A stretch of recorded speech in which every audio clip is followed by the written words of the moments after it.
Shalom jemaat Tuhan. Saya undang kita bangkit berdiri. Kita akan bersama-sama mulai ibadah hari ini dengan doa syafaat. Bapak, terima kasih untuk hari ini. Sungguh kami mengucap syukur Tuhan, kami dapat bersama-sama ke tempat ini untuk beribadah kepada Engkau ya Tuhan. Kami mau siapkan hati setiap kami Tuhan. Kami mau Tuhan mendengarkan suara-Mu Tuhan. Kami mau meresponi, kami mau mendengarkan apa yang Kau kehendaki Tuhan di dalam kehidupan kami. Biarlah di tahun amanat agung ini kami semua Tuhan boleh terlibat dalam penyelesaian amanat agung. Sebab kami tahu Roh Kudus telah dicurahkan bagi setiap kami. Dan kami telah diberikan kuasa dan otoritas untuk pergi melaksanakan amanat agung. Terima kasih Tuhan. Dan juga saat ini kami mau memberkati bangsa kami Indonesia Tuhan. Bapak, kami percaya walaupun saat ini di tengah-tengah goncangan Tuhan, kami percaya bahwa ada maksud Tuhan dan akan terjadi pertobatan atas bangsa kami Indonesia.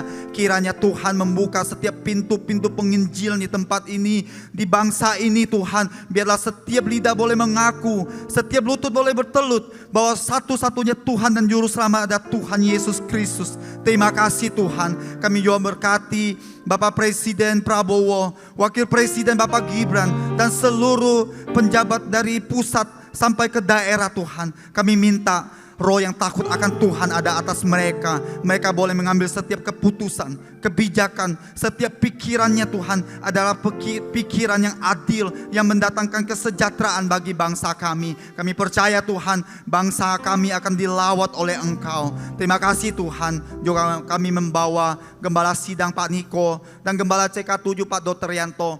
Tuhan, Engkau memberkati hamba-hamba-Mu. Engkau mengurapi Tuhan dalam setiap pelayanan, dalam setiap pengembalaan Tuhan, khususnya di tempat ini, untuk membawa, mempersiapkan setiap kami menjadi umat yang layak, serta memuridkan setiap kami menjadi saksi-saksi Tuhan yang siap diutus untuk menyelesaikan amanat agung Tuhan Yesus. Engkau mengaruniakan kesehatan yang sempurna bagi Pak Niko, bagi Pak Dr. Yanto dan seluruh keluarga besar hamba-hamba-Mu. Kami percaya bahwa perlindungan dan pembelaan Tuhan itu juga sempurna atas seluruh keluarga besar hamba-hamba-Mu. Terima kasih Tuhan. Juga saat ini kami berdoa untuk generasi Yeremia, generasi yang dinanti-nantikan, generasi yang Tuhan janjikan Engkau akan curahkan Roh-Mu atas generasi ini. Kami percaya Tuhan, di era Pentakosta ketiga akan lahir pemimpin-pemimpin muda yang memiliki karakter Kristus, cinta mati-matian kepada Tuhan Yesus, tidak kompromi terhadap dosa. Dan secara khusus kami berdoa untuk setiap anak-anak muda yang ada di CK7, yang ada di tempat ini. Kami berdoa dan percaya akan bangkit menjadi pemimpin-pemimpin di tempat-tempat yang strategis yang ada di bangsa Indonesia. Terima kasih Tuhan. Inilah yang menjadi doa kami di dalam nama Tuhan Yesus Kristus yang siap beribadah. Sama-sama katakan amin. Amin. Jemaat yang bersuka sekali lagi boleh kasih tepuk tangan sorak-sorai bagi Tuhan yang dahsyat. Come on. Bersuka cita dalam Tuhan. Yang percaya boleh katakan amin. Hey.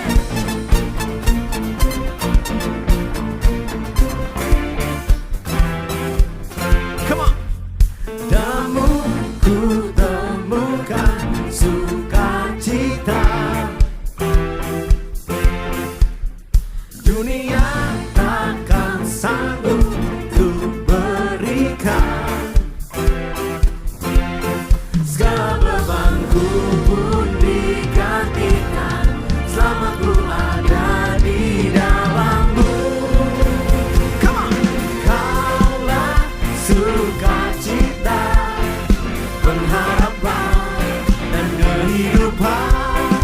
Kau beri kekuatan, haleluya, bersukacita selamanya.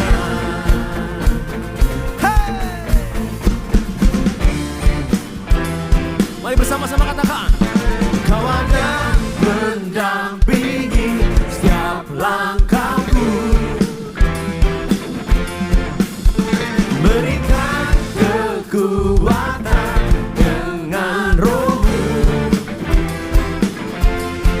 Janji-Mu yang telah menuliskan, Ku punya rancangan yang indah. Everybody say, Kaulah sukacita,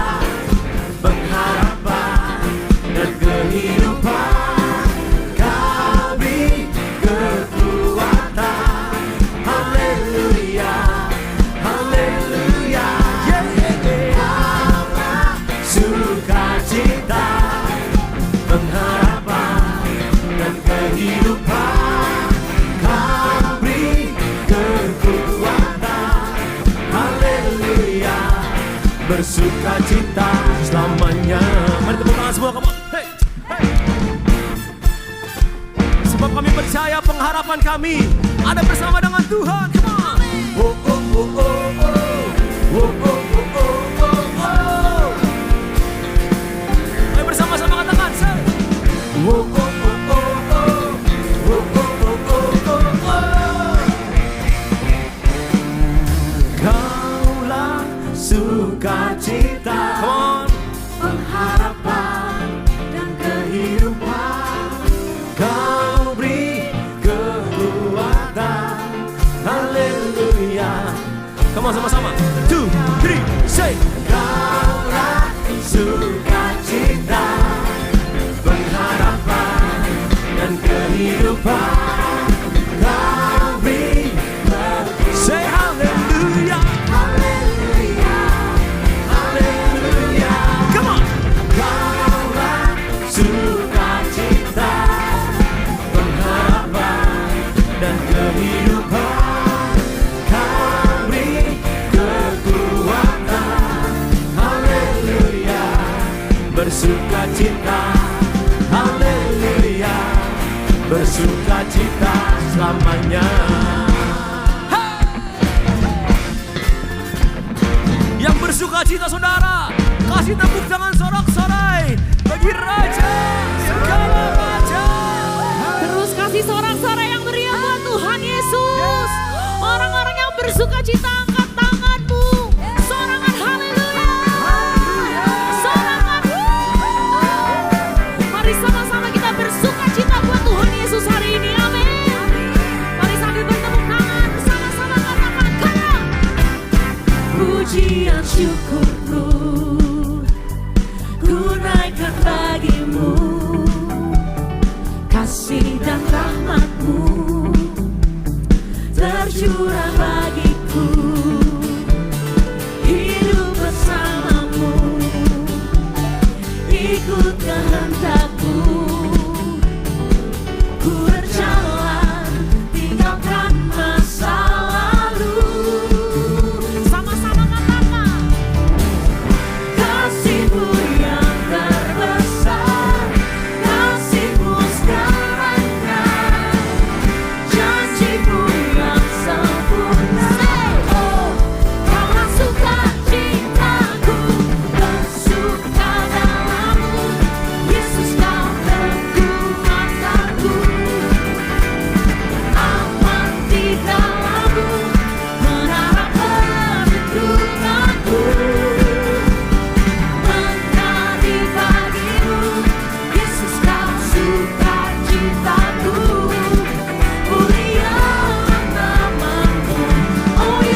sukacitaku. Kasih tepuk tangan yang dahsyat buat Tuhan Yesus. Kau sumber sukacita kami, sumber pengharapan kami di dalam nama Tuhan Yesus Kristus. Orang-orang yang percaya sekali lagi katakan amin. Sebelum kembali duduk Bapak Saudara, sekali lagi kasih tepuk tangan yang dahsyat buat Tuhan Yesus. Haleluya, silakan kembali duduk Bapak Ibu Saudara. Puji nama Tuhan, hari ini kami rindu menyambut jika ada dari antara Bapak Ibu Saudara yang baru pertama kali hadir beribadah di GBI PRJ hari ini. Apakah ada jemaat baru di tempat ini? Boleh mengangkat tangan Bapak Ibu Saudara, kami rindu menyambut Bapak Ibu Saudara jika ada. Baik, semua jemaat Tuhan yang setia, mari sama-sama di tahun amanat agung ini kita membawa keluarga kerabat kita yang sudah mengenal Tuhan namun belum bergereja untuk bersama-sama diberkati di tempat ini. Selanjutnya saya mempersilahkan Bapak Ibu Saudara untuk mempersiapkan persembahan. Persembahan Bapak Ibu Saudara, jika membutuhkan amplop silakan mengangkat tangan, pengerja akan segera melayani Bapak Ibu Saudara. Jika Bapak Ibu Saudara ingin memberikan dengan kris atau transfer, harap dipastikan kembali bahwa penerima atas nama GBI PRJ.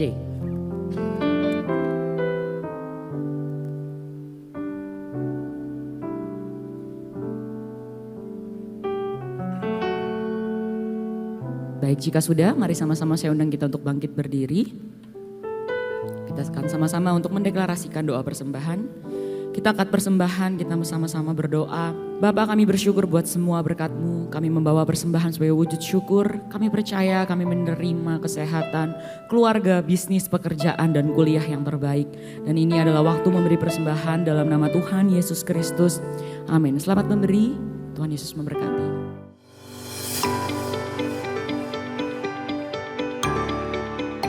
Shalom. Berikut kami sampaikan beberapa pengumuman. Ibadah raya hari Minggu, 5 Juli 2026, pukul 7, 9 dan 11.30 waktu Indonesia Barat, dilayani oleh Evangelis Lili Sulistyo.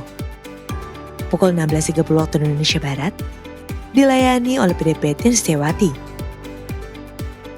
PRJ Manor Service pukul 9 waktu Indonesia Barat, dilayani oleh Pendeta Immanuel Kristo. Ibadah raya disertai dengan ibadah King's Kids, ibadah anak berkebutuhan khusus, Little Dancing Toddler,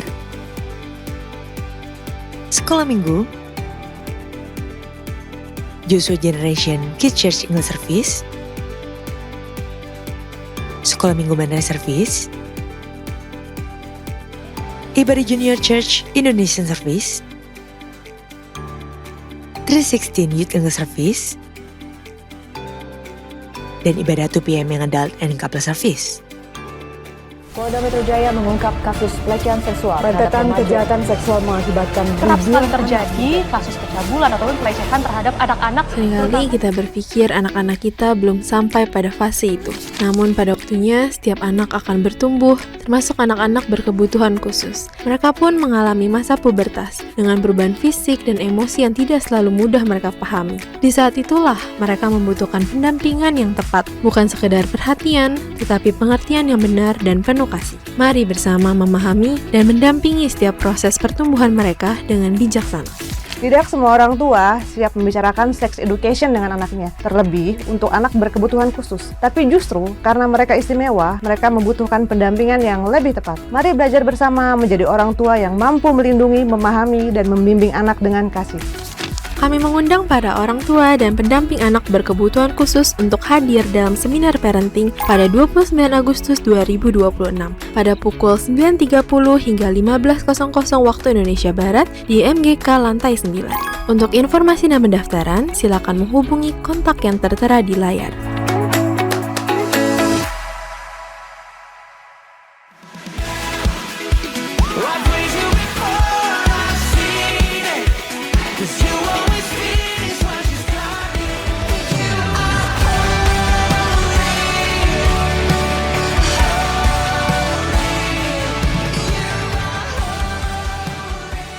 Everybody, Andy and Joth here from Planet Shakers. Yes, and we cannot wait to be with you in Jakarta, worshipping Jesus. You know who else is going to be there? Our whole team, and Pastor Russell is going to be sharing the word. It's going to be powerful. It's going to be an amazing night. Don't miss it. Friday, the 3rd of July at Central International Convention Centre. We will be there. You'll be there on the drums. I'll be there on guitar. We will see you there worshipping with us. Can't wait.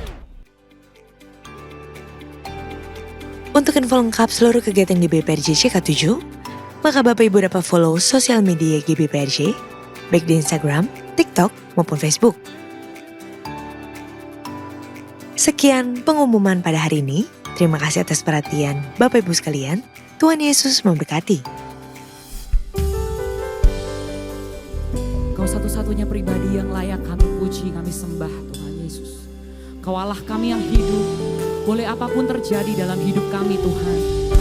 Tapi kami tahu bahwa kekuatan kami, sukacita kami, pengharapan kami hanya ada di dalam Engkau Tuhan. Di dalam nama Tuhan Yesus Kristus. Amin.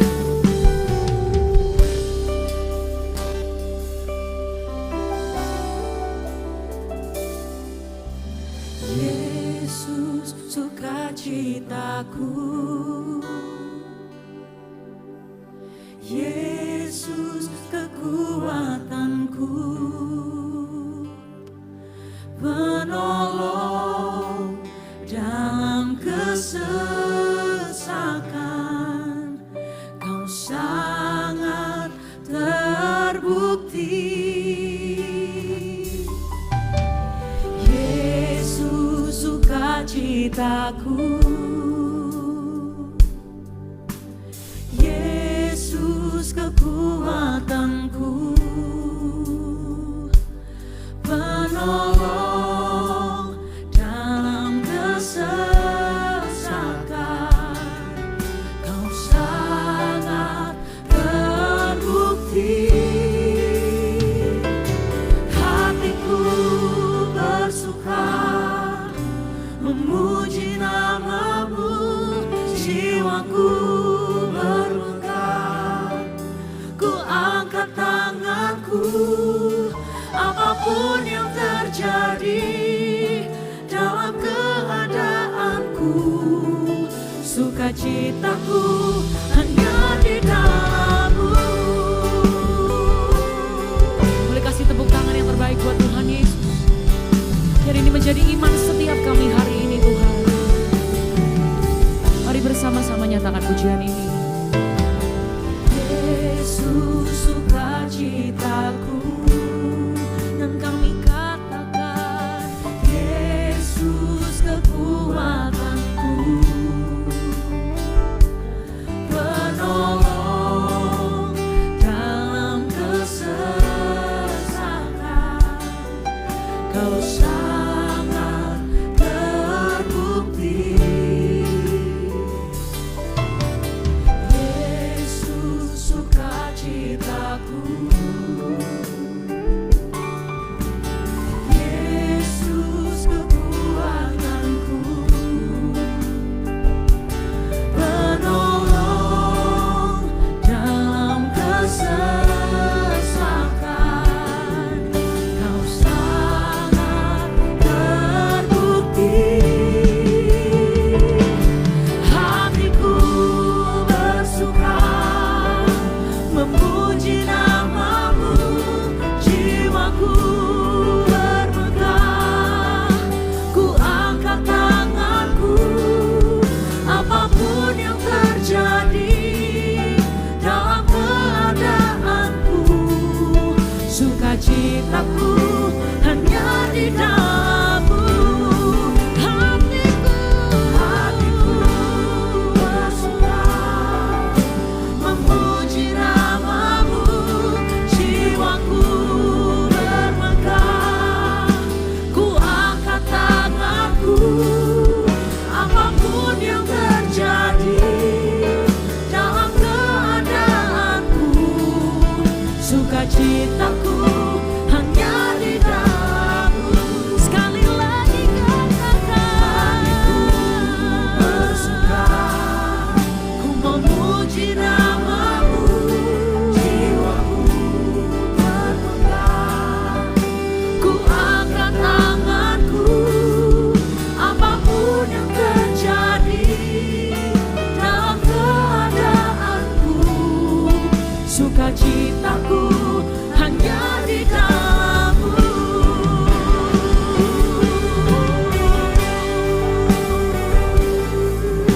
Kau sukacitaku di Tuhan.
hanya di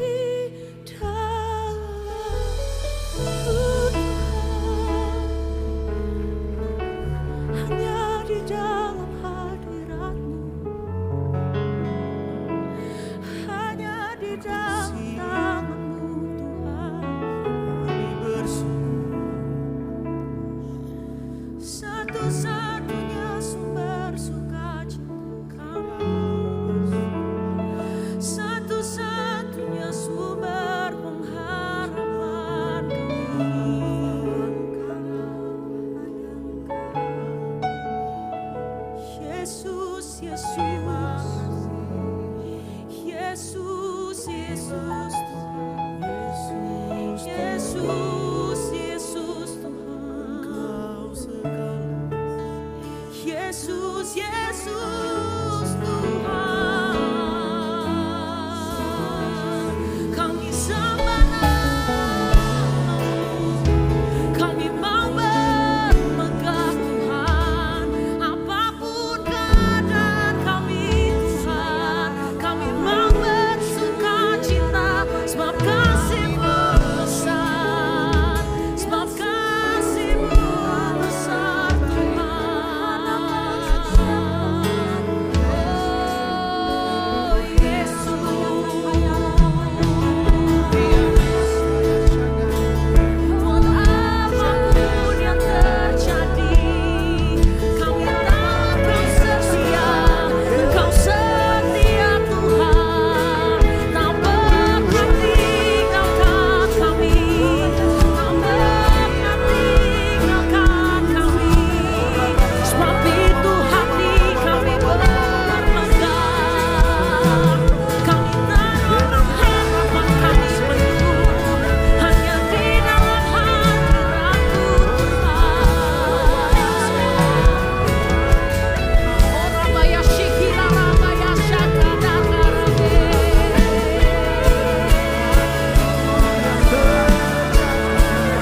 sebab kasih dan kemurahan Tuhan, kebaikan Tuhan tidak ditentukan oleh keadaan kami hari-hari ini. Engkau tetap baik, Engkau akan tetap selalu baik Tuhan Yesus. Oh Rabaya Shikila Kana Rabaya Shade, sebab itu jiwa kami bersorak, memuliakan Namamu, memuji Namamu Tuhan Yesus. Oh Rabaya Shikila Kana Rabaya Shade,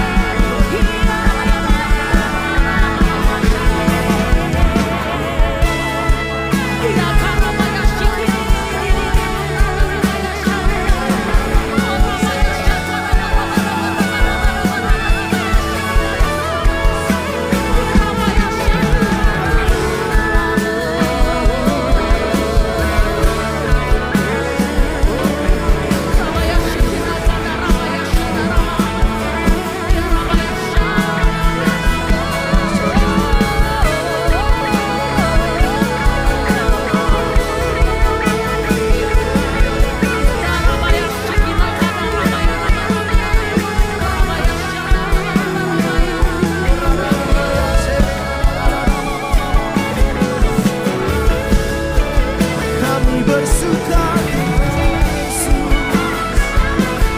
perbuatan-Mu besar Tuhan, ajaib Tuhan Yesus, kami kan tetap bersuka.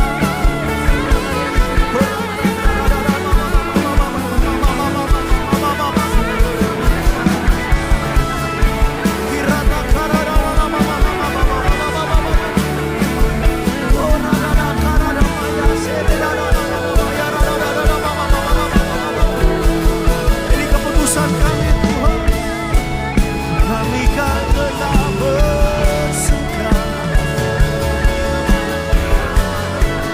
kami kan tetap memuji-Mu Bapa Raja.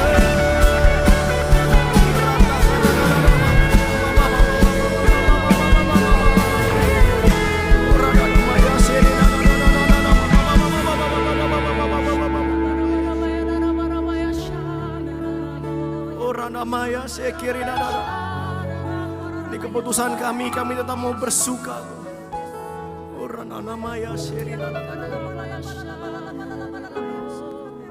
Walau keadaan tidak baik, tapi Tuhan tetap baik dalam hidup kami.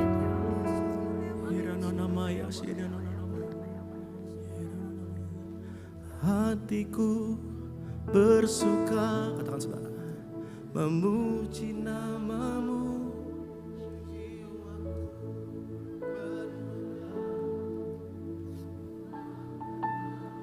Ini keputusan kami Tuhan. Apapun yang terjadi,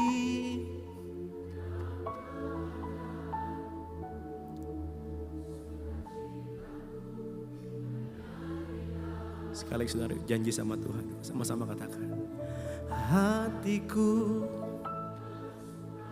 amin.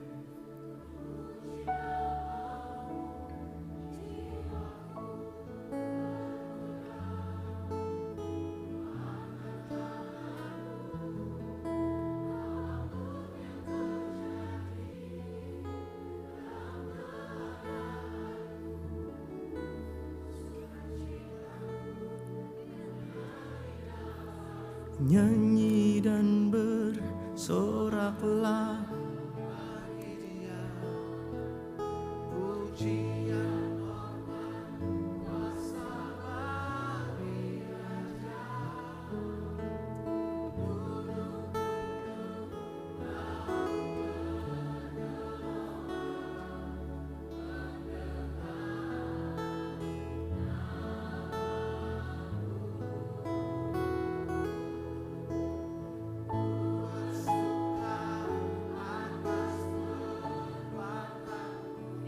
Kasih Tuhan, selamanya ku kasih.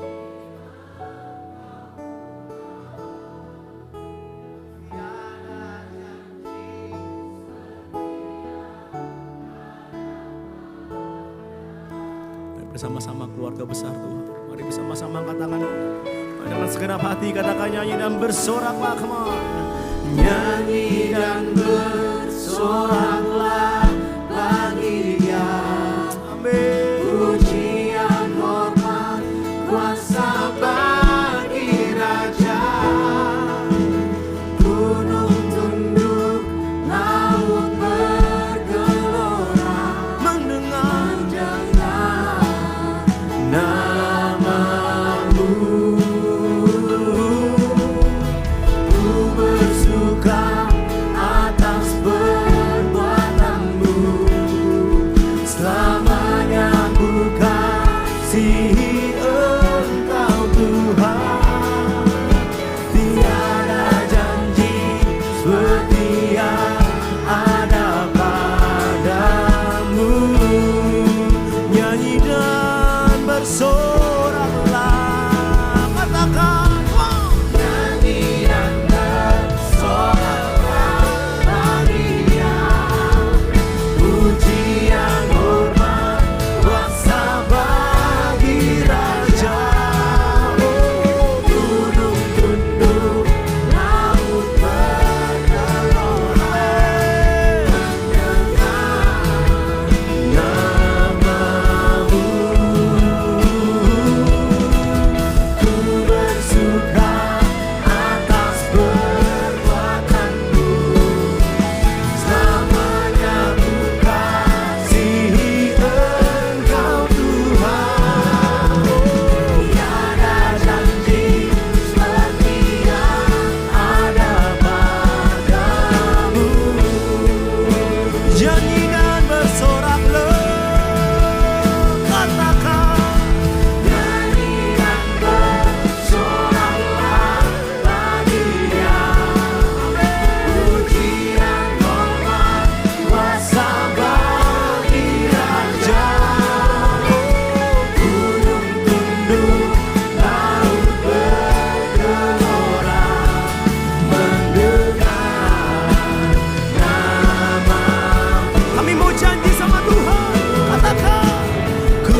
Wow, Engkau sungguh luar biasa Tuhan. Janjimu sungguh ya dan amin. Janjimu sungguh luar biasa bagi kami Tuhan. Terima kasih Bapa. Terima kasih.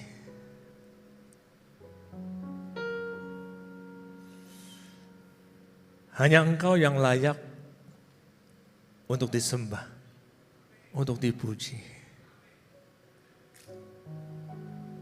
Kami mengucap syukur kami punya Tuhan seperti Engkau. Begitu mengasihi kami, rancangan-Mu selalu yang terbaik bagi kami semua. Bapa, pada sore hari ini kami ingin mendengarkan apa yang menjadi isi hatinya Tuhan. Kau urapi bibir mulut hamba-Mu ini, agar setiap pesan yang disampaikan, itu datangnya daripada Tuhan. Berikan ke setiap kami juga hati yang subur, yang siap untuk ditaburi. Untuk setiap benih yang ditanam, akan bertumbuh dan berbuah. Terima kasih Tuhan. Kami siapkan hati kami untuk mendengarkan pesan Tuhan. Di dalam nama Tuhan Yesus Kristus, kami sudah berdoa. Amin. Kita beri kemuliaan untuk Tuhan Yesus, Bapak Ibu semuanya. Shalom. Thank you Nito, thank you teman-teman semua, luar biasa. Wow. Bapak Ibu nikmatin present worship ya. Nikmatin hadirat Tuhan. Luar biasa.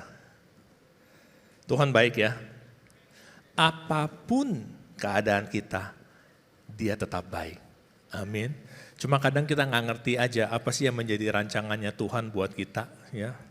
Tapi kalau kita taat, setia, kita tetap berjalan di dalam Tuhan, janjinya itu pasti digenapi bagi kita semua. Amin Bapak Ibu. Jangan pernah kita khawatir di dalam Tuhan Bapak Ibu. Nah Bapak Ibu, Tuhan Yesus, beberapa waktu lalu, waktu saya ada di sini, saya ada bagikan kepada Bapak Ibu mengenai bagaimana sih supaya kita bisa mengalami terobosan dalam hidup kita. Itu adalah satu renungan yang kami dapatkan pada saat kami berdoa untuk doa terobosan di awal tahun Bapak Ibu.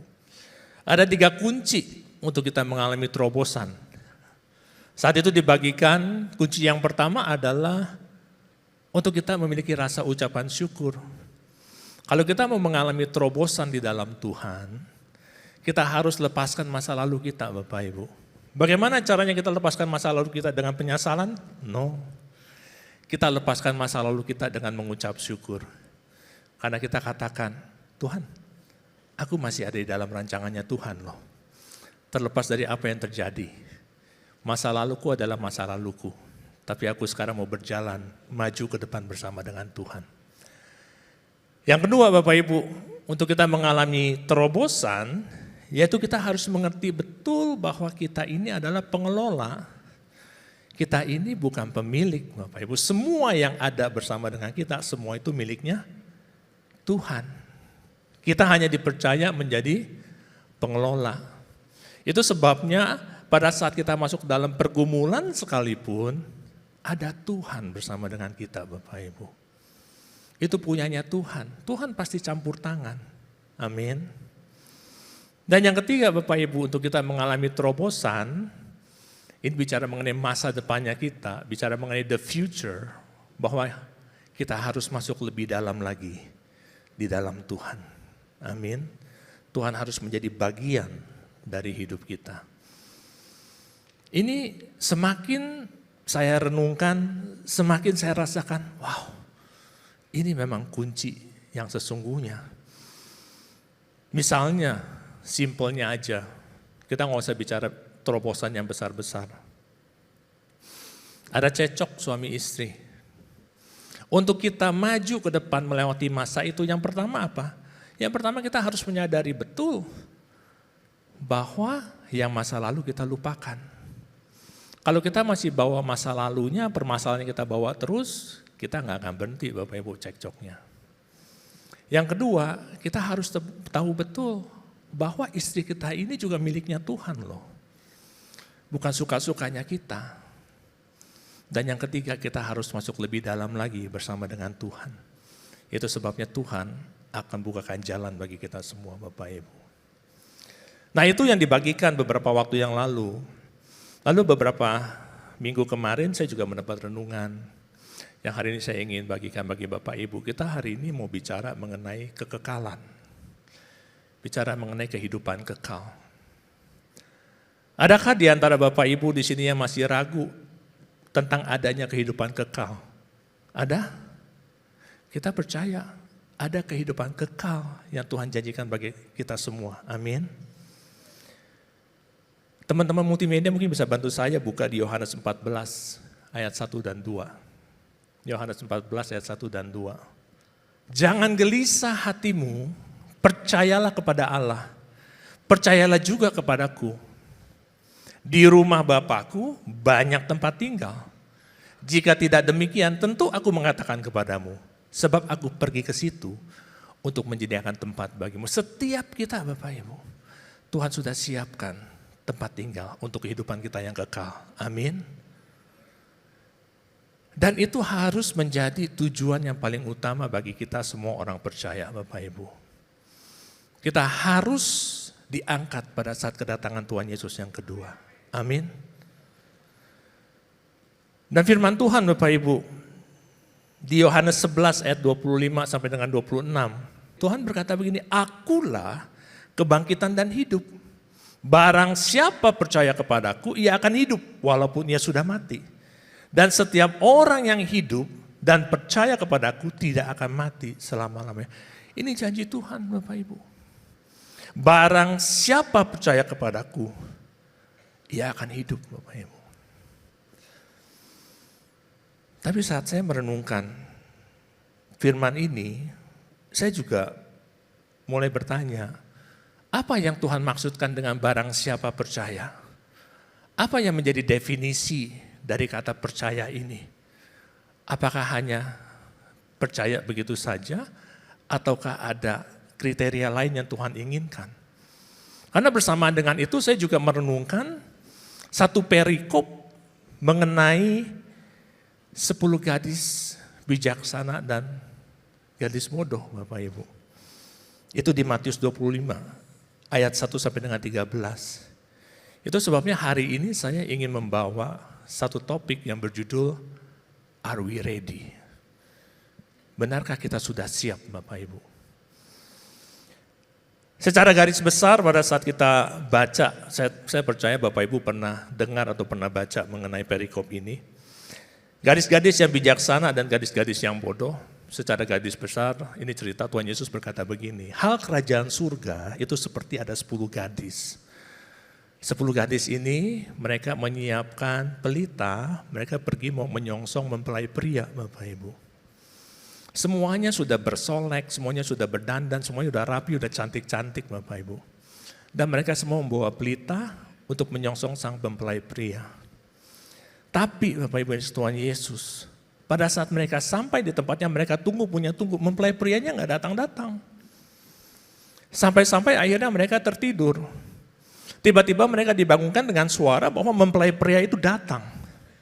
Dan saat itu 5 dari 10 gadis ini, pelitanya mati. Dan dia nggak punya minyak cadangan. Lalu dia minta pelitanya, minta minyak dari 5 gadis lainnya. 5 gadis yang lain nggak bisa. Mereka pergi dan pada saat kembali pintu sudah ditutup. Akhirnya mereka tidak bisa masuk untuk menyongsong mempelai pria Bapak Ibu. Yang menarik pada saat kita renungkan, 10 gadis ini tidak bicara mengenai masyarakat dunia secara keseluruhan Bapak Ibu. 10 gadis ini bicara mengenai umat percaya. 10 gadis ini bicara mengenai saudara dan saya. Karena sama-sama mereka menyongsong mempelai pria yang mau datang. Sama kita orang-orang percaya. Kita siap dan menanti-nantikan kedatangan Tuhan Yesus yang kedua, bukan? Kita tahu bahwa Tuhan Yesus akan datang lagi. 10 gadis ini menggambarkan Bapak, Ibu, dan saya. Tapi di saat yang bersamaan, perumpamaan Tuhan Yesus mengatakan bahwa dari 10 ini, ada 5 yang bodoh, dan ada 5 yang bijaksana. Artinya enggak semua yang terlihat siap itu sebenarnya sungguh-sungguh siap. Setiap kita percaya akan kehidupan kekal. Setiap kita rindu untuk diangkat nantinya bersama-sama dengan Tuhan Yesus. Tapi perumpamaan yang Tuhan Yesus berikan, dari 10, hanya 5 yang bijaksana. Dan 5 lagi bodoh, Bapak Ibu. Itu sebabnya saya merasa ini adalah satu hal yang perlu kita gali lebih dalam lagi. Jadi apa yang membedakan si gadis bodoh dan gadis bijaksana? Ada 5 hal Bapak Ibu yang saya mau bagikan. Yang pertama adalah not everyone is ready. Gak semuanya itu siap Bapak Ibu. Karena apa yang dilihat manusia itu tidak sama dengan apa yang dilihat Tuhan. Kita melihat rupa di depan, Tuhan melihat hati kita. Kita tahu itu semua Bapak Ibu. Katakan ada 2 orang yang melayani Tuhan dengan luar biasa. Setiap minggu mereka datang gak pernah absen Bapak Ibu. Pada saat kita memuji menyembah, mereka berdiri, mereka memuji menyembah dengan ekspresi yang luar biasa. Pada saat berdoa, mereka berdoa dengan kusuk. Pada saat mereka dikasih tugas, mereka jalankan tugas itu dengan baik. Tapi satu di antara mereka punya jam doa, kecuali selain hari Minggu. Sedangkan yang satunya lagi jam doanya hanya di hari Minggu. Salah satu dari mereka hidupnya takut akan Tuhan. Sedangkan satunya lagi berkompromi dengan dunia. Bagi mata manusia kita nggak bisa bedakan Bapak Ibu. Kita melihat mereka sungguh-sungguh melayani Tuhan. Kita melihat mereka sungguh-sungguh intim dengan Tuhan. Tapi Tuhan melihat hati mereka. Tuhan tahu. Tuhan kita lihat Tuhan yang melihat hati bukan melihat rupa Bapak Ibu. Kita bicara Saul dan Daud. Saul adalah raja yang dipilih oleh Tuhan. Raja yang mendapat perkenanan Tuhan. Karena nggak mungkin dia bisa jadi raja kalau tidak ada perkenanan Tuhan. Daud pun raja yang mendapat perkenanan Tuhan. Tapi kita lihat, sama-sama diizinkan Tuhan menjadi raja.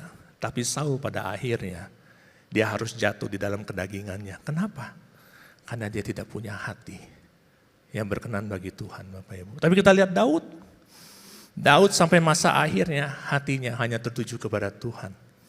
Firman Tuhan di Mazmur 16 ayat 2, 7 dan 8 berkata begini. Aku berkata kepada Tuhan, Engkaulah Tuhanku. Tidak ada yang baik bagiku selain Engkau. Aku memuji Tuhan yang telah memberikan nasihat kepadaku. Ya pada waktu malam hati nuraniku mengajari aku. Aku senantiasa memandang kepada Tuhan. Everything is about Him. Semuanya mengenai Tuhan. Hatinya Daud hanya tertuju kepada Tuhan Bapak Ibu. Berbeda dengan Saul. Pada saat dia diberikan perintah oleh Samuel, dia masih memikirkan egonya. Bukan Tuhan yang penting, tapi egonya yang penting. Dan itu yang harus kita jaga Bapak Ibu. Seringkali kita terlihat aktif, seringkali kita terlihat baik di luar. Tapi pertanyaannya, yuk kita introspeksi. Apakah hati kita sudah sungguh-sungguh bagi Tuhan? Karena tolak ukur Tuhan bukan apa yang dilihat manusia.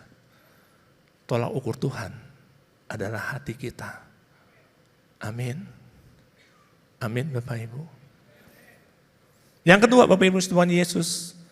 Yang kedua bicara mengenai apa? Bahwa oil makes the difference. Bahwa minyak itu membuat perubahan.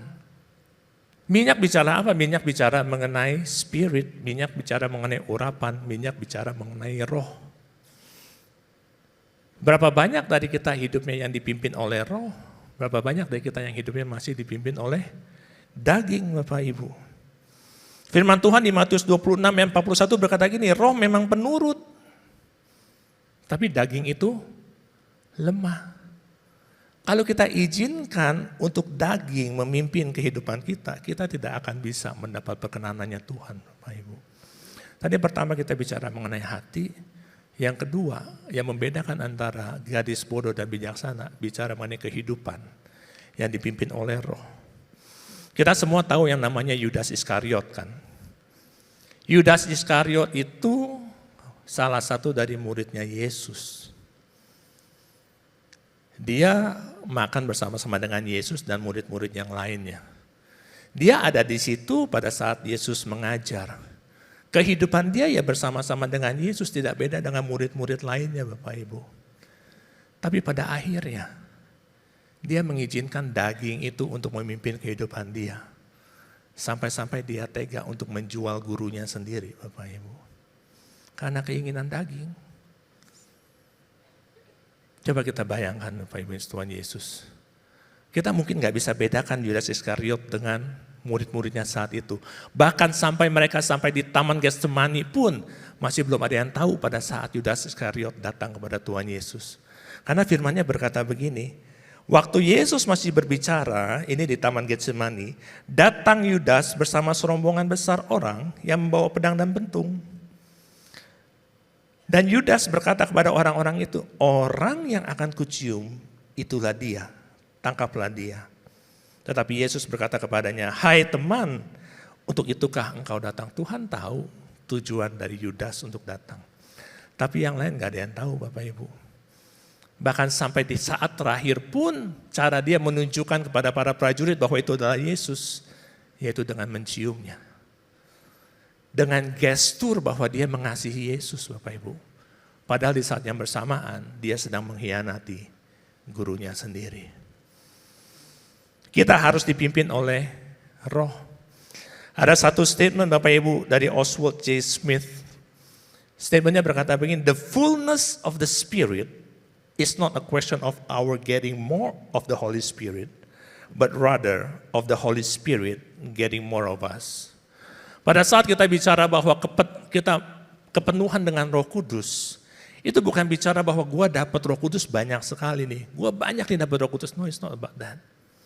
Kalau kita bicara mengenai kepenuhan Roh Kudus, kita bicara berapa besar dan berapa banyak bagian hidup kita yang kita serahkan bagi Dia. Berapa banyak bagian dari hidup kita yang kita izinkan untuk dipimpin oleh Roh Kudus. Amin. Roh Kudus itu bukan sesuatu yang kita terima. Tapi Roh Kudus itu adalah sesuatu yang memimpin kita Bapak Ibu. Pada saat seseorang dipenuhi oleh Roh Kudus, maka kehidupannya pun akan dipimpin oleh Roh Kudus Bapak Ibu. Roh Kudus itu bukan suatu kuasa yang kita pegang dan kita simpan. Roh Kudus itu adalah suatu kuasa yang akan memimpin kehidupan kita untuk menjadi semakin serupa dan segambar dengan Tuhan.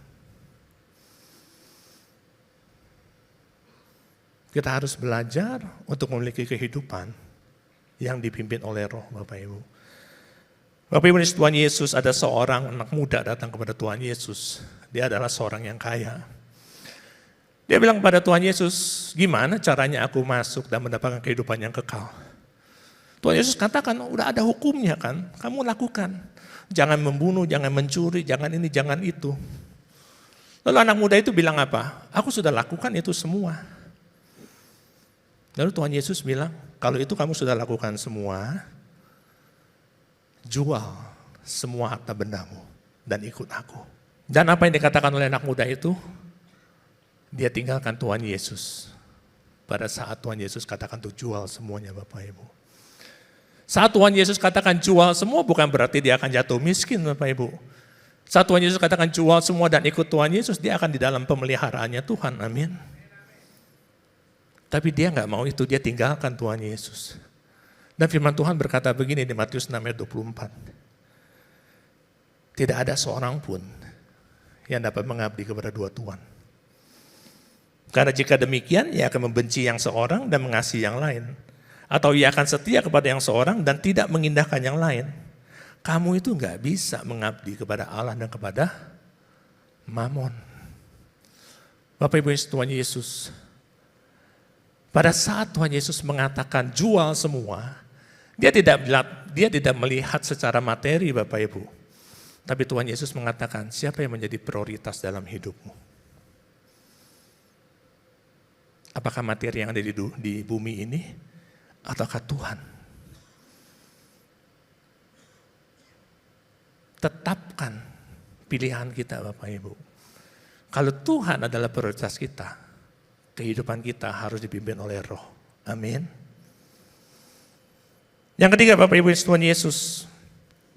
Yang pertama kita bicara mengenai hati, yang kedua kita bicara mengenai hidup yang dipimpin oleh Roh. Yang ketiga, iman kita itu diuji Tuhan. Tuhan gak langsung datang.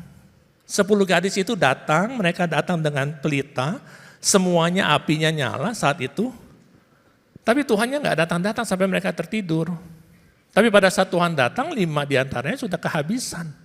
Sudah gak ada lagi minyaknya Bapak Ibu. Itu adalah ujian, iman kita diuji oleh waktu. Bapak Ibu Tuhan Yesus, pada saat malam perjamuan terakhir, saat mereka sedang makan, mereka bertengkar Bapak Ibu. Murid-murid Tuhan Yesus lagi bertengkar. Dan mereka mengatakan siapa sebenarnya yang terbesar di antara kita. Tuhan Yesus katakan mereka yang terbesar harusnya melayani sebagai pelayan. Dan di akhir dari pembicaraan itu, Tuhan Yesus katakan begini. Lukas 22 ayat 31 sampai dengan 32. Simon, Simon, lihat. Iblis telah menuntut untuk menampik kamu seperti gandum, tapi aku telah berdoa supaya imanmu jangan gugur. Artinya apa? Iman kita memang diuji Bapak Ibu. Iman kita gak boleh menjadi sesuatu yang ada expired date-nya.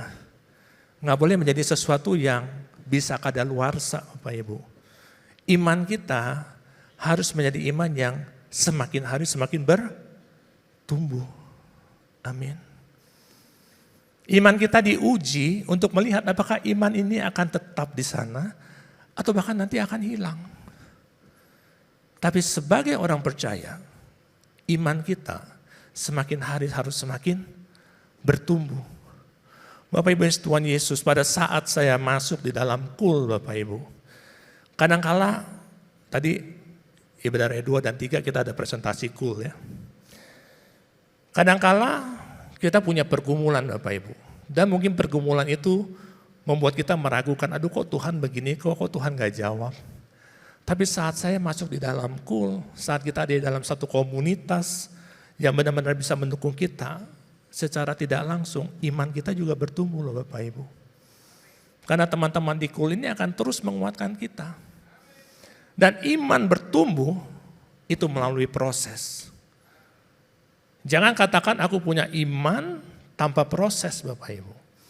Justru melalui proses kita akan melihat cara Tuhan bekerja. Tapi di dalam proses kita perlu orang-orang yang tetap bisa mendukung kita. Amin. Amin. Bapak Ibu ngerti gak yang saya ngomong? Berapa banyak deh Bapak Ibu yang udah tergabung dalam kul? Boleh angkat tangannya? Wah, kita masih punya PR banyak Pak Bambang. PR-nya masih banyak. Bapak Ibu yang belum bergabung dalam kul, yuk kita di aplikasi di GBI PRJ, kita bisa pilih kul. Ya, sesuai tempat, sesuai profesi. Supaya kita punya teman-teman seiman yang bisa terus mendukung kita. Karena kalau kita mau bertumbuh di dalam iman, kita harus mau diuji. Kita harus mau masuk dalam proses. Percaya, saat kita masuk dalam proses, dalam kehendak Tuhan, selesai dari proses, kita pasti naik level. Amin. Dan iman kita akan terus bertumbuh dan bertumbuh dan bertumbuh. Iman yang bertumbuh tidak ada kadaluarsanya. Tapi iman yang diam di tempat, itu ada jatuh temponya. Suatu hari dia akan hilang Bapak Ibu. Jangan sampai hilang sebelum Tuhan Yesus datang. Yuk, bangun terus iman kita. Bangsa Israel Bapak Ibu. Mereka juga diuji oleh waktu loh. Musa Tuhan kirim untuk keluarkan bangsa Israel dari Mesir. Wow, jutaan orang itu keluar. Suatu pekerjaan yang luar biasa. Mereka keluar dari Mesir, mereka bukan keluar sebagai orang-orang budak Bapak Ibu. Mereka keluar dengan harta benda, dengan emas dan yang lain sebagainya. Karena itu adalah rancangan Tuhan. Tuhan berfirman bahwa mereka akan keluar, itu membawa harta benda, membawa emas perak. Dan betul, Orang-orang Mesir itu mengizinkan mereka mengambil apa saja. Karena mereka udah capek dengan 10 tulah. Pada saat mereka keluar dan mereka berjalan, mereka dikejar oleh tentara Mesir. Apa yang terjadi? Laut terbelah Bapak Ibu depan mereka. Tapi pada saat Musa harus naik ke gunung untuk bertatap muka dengan Tuhan. Dan mereka menanti-nanti kok Musa gak turun-turun. Apa yang terjadi? Ketika bangsa itu melihat bahwa Musa mengundur-undurkan turun dari gunung itu, maka berkumpul mereka. Dia mengurumuni Harun dan berkata, buatkan kepada kami Allah yang bisa berjalan di depan kami. Wow. Iman mereka terhadap Tuhan yang sudah membebaskan mereka hanya durasi 40 malam Bapak Ibu. Jangan kita punya iman seperti mereka Bapak Ibu. Biarlah iman kita terus bertumbuh. Dan untuk kita bertumbuh, ingat, kita harus izinkan Tuhan untuk memproses kita.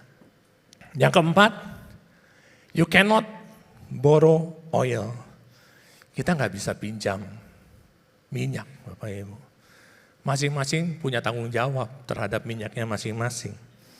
Matius 25 ayat 9 berkata gini, tetapi jawab gadis-gadis yang bijaksana itu, pada saat gadis-gadis bodoh ini minta minyak karena mereka kehabisan, jawab gadis-gadis yang bijaksana itu, tidak.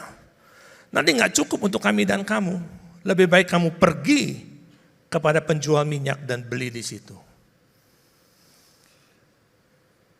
Yang dikatakan mereka, pergi, kata kerja Bapak Ibu. Dan beli di situ, ada harga yang harus dibayar. Kita mau punya minyak itu, kita harus kerjakan keselamatan. Dan ada harga yang harus kita bayar. Filipi 2 ayat 12 berkata apa? Hai saudara-saudaraku yang kekasih, kamu senantiasa taat, karena itu tetaplah kerjakan keselamatanmu dengan takut dan gentar. Takut bukan artinya ketakutan, tapi takut bicara mengenai takut akan Tuhan Bapak Ibu. Gentar bicara mengenai semangat, ya, dengan kesungguhan hati. Itu yang kita harus lakukan. Bapak Ibu yang Tuhan Yesus, bahkan Paulus sekalipun, Paulus rasul yang luar biasa. Orang yang dulunya benci dengan pengikut Kristus Bapak Ibu. Sampai akhirnya dia bertatap muka dengan Kristus. Dan saat itu dia bersungguh-sungguh melayani Tuhan. Ya kalau kita mau bilang pelayanan dia sungguh luar biasa. Tapi apa yang dia katakan, next slide. Di 1 Korintus 9 ayat 27, Paulus sendiri Bapak Ibu yang sudah melayani dengan luar biasa. Dia masih bilang ini, aku melatih tubuhku dan menguasai seluruhnya. Supaya apa? Jangan sampai nanti aku sudah beritakan Injil, tapi justru aku sendiri yang tertolak. Minyak itu harus kita kerjakan. Bangun keintiman kita dengan Tuhan Bapak Ibu. Minyak itu bicara mengenai roh. Bapak Ibu yang Tuhan Yesus, kalau kita sungguh percaya dengan kehidupan kekal, saya dengan teman-teman sepelayanan, saya sering bilang gitu. Kita bicara tubuh, jiwa, dan roh. Kalau kita hanya bicara apa yang kita butuhkan di bumi ini, mungkin tubuh jiwa sudah cukup Bapak Ibu. Tubuh lapar kita makan, jiwa aduh kita lagi stres kita healing. Tapi kalau kita percaya dengan kehidupan kekal, kita harus bangun manusia rohnya kita. Kita harus bangun keintiman kita dengan Tuhan. Amin. Minyak itu nggak bisa dipinjamkan. Bahkan seorang imam yang namanya Imam Eli yang dipercaya untuk menjadi mentornya Nabi Samuel Bapak Ibu. Iman dia kan harusnya luar biasa, itu pun gak bisa diturunin ke anak-anaknya. Pada saat anak-anaknya berbuat sesuatu yang tidak berkenan bagi Tuhan, anak-anaknya tetap dihukum. Next slide. Anak-anaknya tetap dihukum Bapak Ibu. Tapi sayangnya, Eli juga tidak menegur anak-anaknya sehingga dia juga ikut dihukum Bapak Ibu. Minyak itu kita gak bisa pinjam. Kita harus bangun. Gereja ini peduli Bapak Ibu. Gereja ini gak mau hanya menjadi tempat untuk Bapak Ibu beribadah di hari Minggu. Kami mau jemaat itu bertumbuh. Kami mau kalian itu bisa ngalamin Tuhan. Kami ada doa fajar. Kami ada menara doa. kami ada Bible study. Kami siapkan semua itu Bapak Ibu. Kalau Bapak Ibu belum tahu, informasinya ada di aplikasi kami, di apps-nya GBI PRJ. Atau Bapak Ibu bisa tanya di counter sekretariat di depan. Manfaatkan semua fasilitas yang sudah disediakan. Ya, jangan sampai tahun ini kita mulai beribadah di GBI PRJ, sampai beberapa tahun ke depan kita masih di tempat yang sama. Biarlah Bapak Ibu semuanya beribadah di tempat ini, dari tahun ke tahun Bapak Ibu terus bertumbuh di dalam Tuhan. Amin. Amin.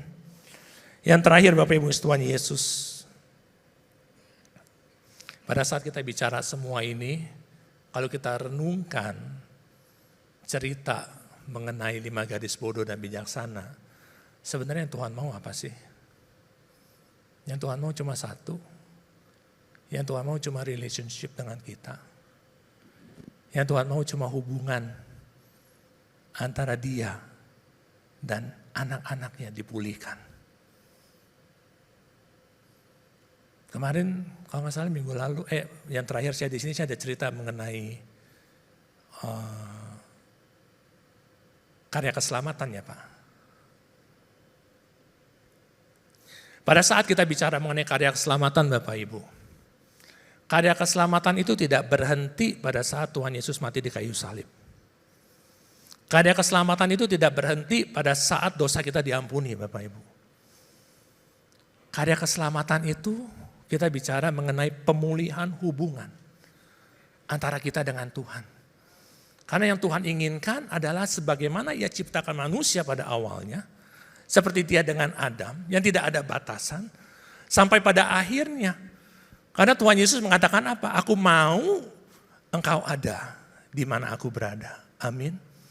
Bersama dengan Tuhan kita hanya bicara mengenai relationship. Yang Tuhan inginkan dari semua yang tadi kita bicarakan cuma satu. Hubungannya dengan kita Bapak Ibu. Itu yang menjadi dasar semuanya. Dan the good news, berita baiknya Bapak Ibu, ternyata mencari Tuhan itu gak susah. Mazmur 145 ayat 18 berkata begini, Ia dekat loh dengan orang yang berseru kepadanya dan memohon kepadanya dengan tulus hati. Amin. Hari ini kalau Bapak Ibu merasa aku jauh sama Tuhan, aku kok gak bisa rasain Tuhan sih. Tuhan katakan Dia dekat dengan mereka yang berseru kepadanya dengan ketulusan hati. Tuhan juga gak mau jauh daripada kita. Ya, tapi Tuhan mau kita datang kepada Dia. Amin Bapak Ibu. Pulihkan hubungan kita dengan Tuhan. Dan kita percaya bahwa keselamatan itu akan menjadi hak dari setiap anak-anaknya. Amin. Kita rekap ya teman-teman. Jadi di slide terakhir, are we ready? Yang pertama, Tuhan itu melihat hati kita Bapak Ibu. Yang kedua, yuk biarlah hidup kita dipimpin oleh roh, jangan oleh daging. Yang ketiga, rooted ya, kita benar-benar harus tertanam. Yang keempat, yuk kita kerjakan keselamatan kita dengan takut dan gentar. Dan yang terakhir adalah untuk kita bangun relationship kita, hubungan kita dengan Tuhan. Pulihkan kembali Bapak Ibu. Doa fajar kami, menara doa kami bisa diakses melalui Zoom. Tapi kalau Bapak Ibu berkenan, mau nikmatin secara langsung, bisa datang di lantai 9 di ruang Topas. Mereka layani dari jam 3 sampai jam 9 malam. Setiap hari Minggu Bapak Ibu jam 2 sampai jam 3, setiap ibadah raya itu ada di menara doa. Bapak Ibu mau kenal Pak Bambang lebih lagi, datang jam 2 ya Pak ya. Hari apa sih? Minggu keberapa Bapak? Minggu kedua. Itu teman-teman sepelayanan di ibadah raya 5 ada di menara doa Bapak Ibu. Hari ini teman-teman dari ibadah raya 1 dan 2 ada di menara doa. Yuk bergabung dengan kami Bapak Ibu. Bangun kembali relationship kita dengan Tuhan. Amin. Kita tutup ya Bapak Ibu Tuhan Yesus ya. Boleh saya undang bangkit berdiri? Kita nyanyikan lagu ini bersama-sama Bapak Ibu. dengan kesungguhan hati kita minta Tuhan selidiki kita. Selidiki aku, lihat hatiku, apakah ku sungguh mengasihimu, Yesus. Kau yang maha tahu dan menilai hidupku, tak ada. Tidak ada yang tersembunyi bagi Tuhan, Bapak Ibu. Sekali lagi kita katakan, selidiki aku, lihat hatiku, apakah ku sungguh mengasihimu, Yesus. Kau yang maha tahu dan menilai hidupku, tak ada yang tersembunyi bagimu.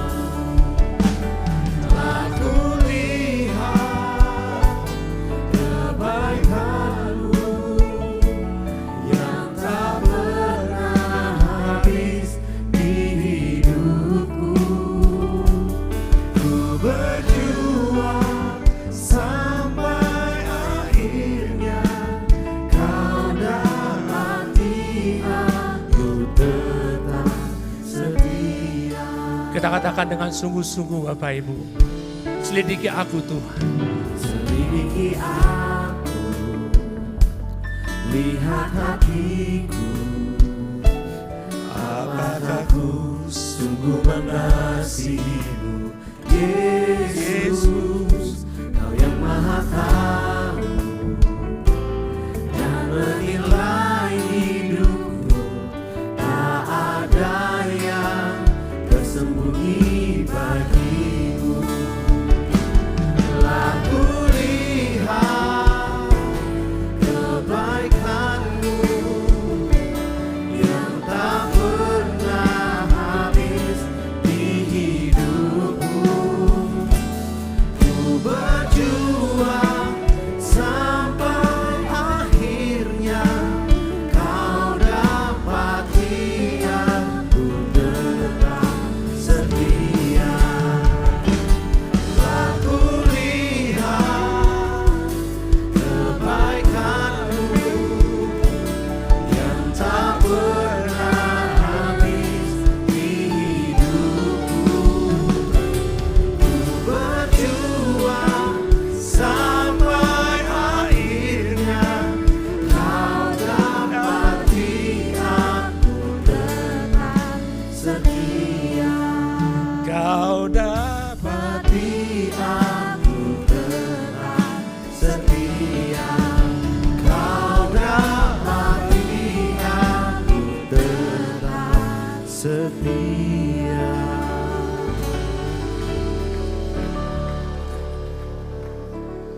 Tuhan, hamba-Mu sudah selesai Tuhan. Pesan-Mu sudah dibagikan. Kiranya Roh Kudus terus bekerja Tuhan, jamah setiap hati anak-anak-Mu. Kami mau menjadi bagian yang terangkat Tuhan. Selidiki kami Tuhan. Kalau ada yang tidak benar di dalam hidup kami, tegur kami Tuhan.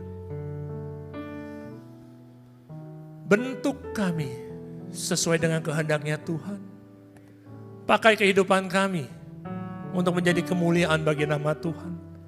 Ampuni kami Tuhan. Untuk setiap hal yang kami lakukan yang mengecewakan Tuhan. Ampuni kami Tuhan. Kalau ada hal-hal yang kami lakukan, baik sengaja atau tidak sengaja, yang tidak sesuai dengan apa kehendak Tuhan, Bapa, kami mau hidup berkenan bagi-Mu.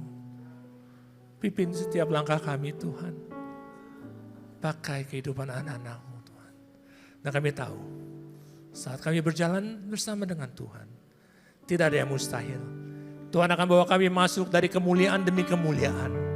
Dan biarlah kehidupan kami menjadi berkat dimanapun kami berada. Dan sinar terang Kristus akan terus terpancar dari hidup kami. Terima kasih Tuhan Yesus, Kau berkati jemaat-jemaat-Mu. Kau berkati kesehatan mereka. Kau berkati keluarga mereka, usaha bisnis mereka. Tuhan berkati berlimpah, limpah-limpah. Dan saat ini kami mau tutup ibadah pada sore hari ini Tuhan. Bapak, kami siapkan hati untuk menerima berkat daripada Tuhan.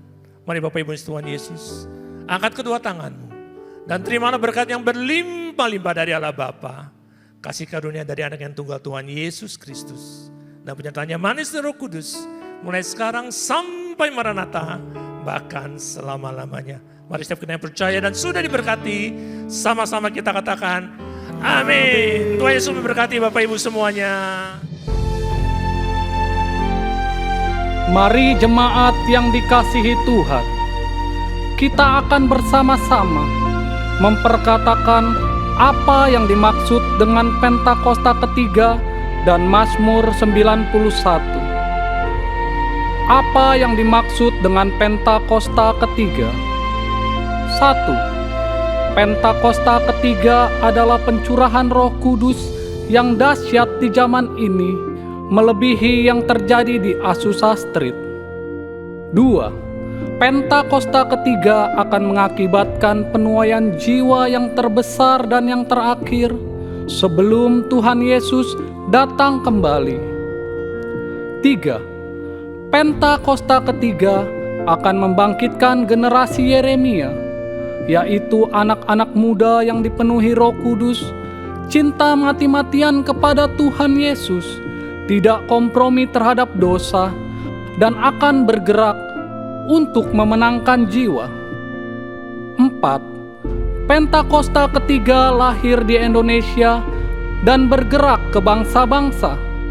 Gerakan ini dari timur ke barat dan akan kembali ke Yerusalem. 5. Pentakosta ketiga akan memberikan kuasa untuk menyelesaikan amanat agung, dan setelah itu Tuhan Yesus akan datang kembali.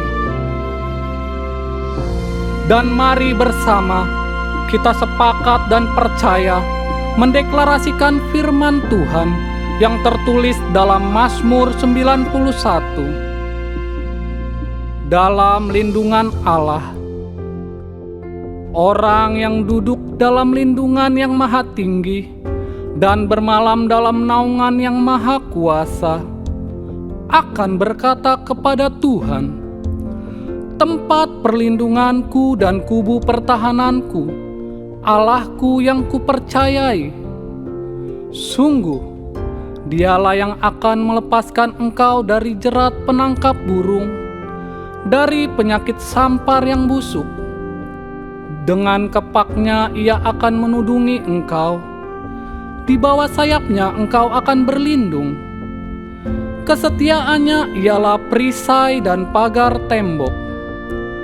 Engkau tak usah takut terhadap kedahsyatan malam, terhadap panah yang terbang di waktu siang, terhadap penyakit sampar yang berjalan di dalam gelap, terhadap penyakit menular yang mengamuk di waktu petang.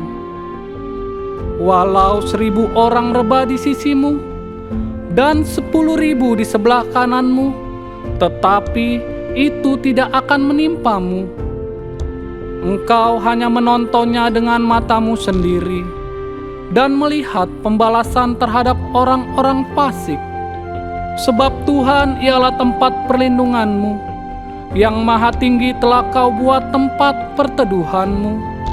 Malapetaka tidak akan menimpa kamu, dan tulah tidak akan mendekat kepada kemahmu. Sebab malaikat-malaikatnya akan diperintahkannya kepadamu untuk menjaga engkau di segala jalanmu. Mereka akan menatang engkau di atas tangannya, supaya kakimu jangan terantuk kepada batu. Singa dan ular tedung akan kau langkahi. Engkau akan menginjak anak singa dan ular naga. Sungguh, hatinya melekat kepadaku, maka aku akan meluputkannya. Aku akan membentenginya, sebab ia mengenal namaku. Bila ia berseru kepadaku, aku akan menjawab. Aku akan menyertai dia dalam kesesakan. Aku akan meluputkannya dan memuliakannya. Dengan panjang umur akan kukenyangkan dia, dan akan kuperlihatkan kepadanya keselamatan daripadaku. Haleluya. Amin. Shalom saudara, sebagai orang percaya, kita sudah sangat akrab dengan sukacita memberi persembahan. Memberi persembahan sudah menjadi bagian tidak terpisahkan dari kehidupan kita, dan tradisi ini telah berlangsung selama ribuan tahun dalam sejarah gereja. Hari-hari ini, banyak pertanyaan yang muncul seputar memberikan persembahan. Apakah kita masih perlu memberikan persembahan? Bagaimana jika sedang mengalami situasi sulit, seperti kehilangan pekerjaan, sakit, musibah, atau bencana? Mungkinkah kita tetap memberi persembahan? Pada Voice of Pentecost kali ini, kita akan membahas tentang covenantal offering, persembahan perjanjian. Kita perlu pahami bahwa memberi persembahan adalah salah satu bentuk nyata dari ekspresi penyembahan, sekaligus bukti penyerahan total kepada Tuhan. Pemahaman inilah yang jadi fondasi kuat dalam memberikan persembahan, dan bukan didasarkan pada kemampuan menurut pandangan kita sendiri, bahkan di tengah situasi sulit. Untuk membahas tentang covenantal offering, kita perlu memiliki covenantal relationship terlebih dahulu. Covenantal relationship adalah hubungan yang terikat oleh janji yang kuat dengan Tuhan, berdasarkan kekayaan hikmat firman-Nya. Firman Tuhanlah yang menjadi petunjuk hidup kita dalam berelasi dengan Tuhan. Istimewanya, kita memiliki Roh Kudus dari Kristus, seperti tertulis dalam 2 Korintus 3 ayat 17-18. Ini adalah anugerah yang luar biasa, sehingga kita dapat melakukan kehendak Tuhan dengan sukarela, bukan karena paksaan. Nah, saat kita memberi kepada Tuhan, kita melakukannya dengan sukarela sebagai bagian dari hubungan perjanjian kita dengannya. Inilah yang disebut dengan covenantal offering, persembahan yang didasarkan pada hubungan perjanjian antara manusia dengan Tuhan. Dalam perjanjian lama, Kitab Imamat mencatat ada 5 jenis korban persembahan yang diberikan oleh umat Israel kepada Tuhan. Korban bakaran, korban sajian, korban keselamatan, korban penghapus dosa, dan korban penebus salah. Namun, kelima korban tersebut telah digenapi melalui pengorbanan Tuhan Yesus untuk menebus kita dari belenggu dosa. Berarti, apakah kita sudah tidak perlu memberikan persembahan lagi? Eits, bukan begitu. Justru, pengorbanan Tuhan Yesus di kayu salib menjadi teladan yang baik dalam memberikan covenantal offering dengan kerelaan hati. Dalam Yohanes 10 ayat 18 tertulis, "Tidak seorang pun mengambilnya daripadaku, melainkan aku memberikannya menurut kehendakku sendiri. Aku berkuasa memberikannya dan berkuasa mengambilnya kembali. Inilah tugas yang kuterima dari Bapakku." Di satu sisi, Yesus diwajibkan mengalami penderitaan salib sebagai anak domba Allah. Di sisi lain, ia melakukannya dengan sukarela. Mengapa? Karena ia setia pada perjanjian kasih Allah kepada kita. Tuhan telah terlebih dahulu mengasihi dan memberkati kita, sehingga sudah sepatutnya kita memberi persembahan kepadanya sebagai wujud mengekspresikan penyembahan dengan cara yang dikenan Tuhan. Dalam praktiknya, covenantal offering dapat diwujudkan melalui persembahan persepuluhan, persembahan sulung, dan komitmen mendukung proyek pekerjaan Tuhan sesuai tuntunan Roh Kudus. Dengan demikian, covenantal offering mencerminkan bagaimana kita mengasihi dan menyembah Tuhan, serta menjadi bentuk penyerahan total hidup kita kepadanya. Namun, jangan sampai pemberian persembahan ini mengabaikan prinsip keadilan, belas kasihan, dan kesetiaan. Kita juga perlu memahami pentingnya memberi secara horizontal, yaitu kepada sesama yang membutuhkan. Ini juga merupakan tugas kita dan bagian penting dalam pandangan Tuhan. Meski demikian, persembahan perjanjian kepada Tuhan tetap perlu diutamakan. Jadi, apakah kita masih perlu memberikan persembahan, bahkan di waktu sulit? Jawabannya, iya. Ingat, persembahan adalah ekspresi penyembahan kepada Tuhan yang telah memberikan anugerah terbaik bagi kita. Kita memberikan persembahan kepada Tuhan dengan kerelaan hati dan sukacita melalui institusi yang Tuhan tetapkan, yaitu gereja tempat kita bertumbuh, seperti yang tertulis dalam Maleakhi 3 ayat yang ke-10. Pertanyaan berikutnya, apakah persembahan harus diberikan ke gereja atau langsung diberikan kepada mereka yang membutuhkan? Jawabannya, ya, untuk kedua-duanya. Gereja adalah wadah pertama yang Tuhan gunakan untuk menyatakan kasih Tuhan kepada dunia. Tapi, saudara juga bisa loh langsung memberi kepada yang membutuhkan sesuai tuntunan Roh Kudus. Perlu diketahui, memberikan persembahan kepada Tuhan itu melatih iman kita untuk bergantung kepadanya, sekaligus mengingatkan kita bahwa kita adalah pengelola, bukan pemilik. Mari kita terus jaga hubungan kita dengan Tuhan dalam segala keadaan. Berikanlah covenantal offering kepada Tuhan, karena Tuhan telah terlebih dahulu memberkati kita dan membawa kita masuk ke dalam hubungan perjanjian dengannya. Jadi, tunggu apa lagi? Mari memberi dengan penuh sukacita. Untuk penjelasan lebih lengkap dari tim teologi kami, silakan scan QR Code yang tersedia atau buka website kami di gbigatsu.id. Tuhan Yesus memberkati.